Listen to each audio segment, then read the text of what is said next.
গণভোট ও জাতীয় নির্বাচন একই দিনে হওয়া উচিত বলে মনে করে গণ অধিকার পরিষদের সেক্রেটারি রাশেদ খান।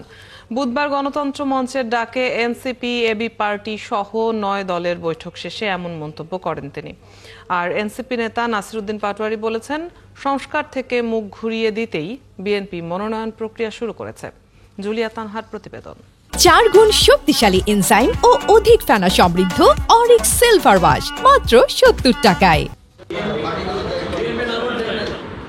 জুলাই সনদের আইনি ভিত্তি বাস্তবায়ন এবং রাজনৈতিক ঐক্য প্রতিষ্ঠার লক্ষ্যে গণতন্ত্র মঞ্চের ডাকে হঠাৎ এই জরুরি সভা।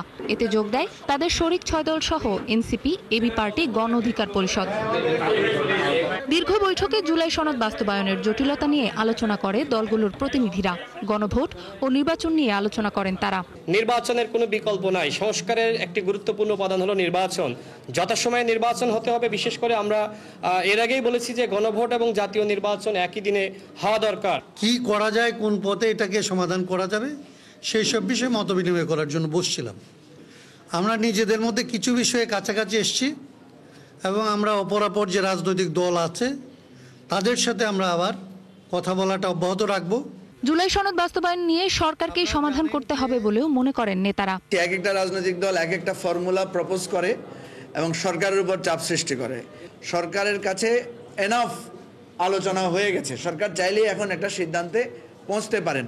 সংস্কারকে নিয়ে যে সংকটের জায়গা উদ্ভূত হয়েছে সেটা যেন সুষ্ঠুভাবে এটা সমাধান হয় এবং এই জায়গাটাতে আমাদের পক্ষ থেকে আন্তরিকতা রয়েছে, কিন্তু সরকারকেই আসলে সাহসী ভূমিকা পালন করতে হবে।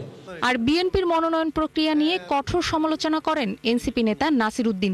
সংস্কার থেকে মুখ ঘুরিয়ে দেওয়ার জন্য বিএনপি নমিনেশন দেওয়া শুরু করেছে এবং মাঠের মধ্যে তারা শান্তি শৃঙ্খলা নষ্ট করছে।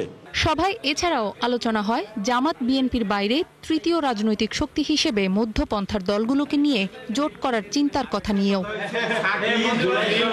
জুলিয়া তানহা, 71, ঢাকা।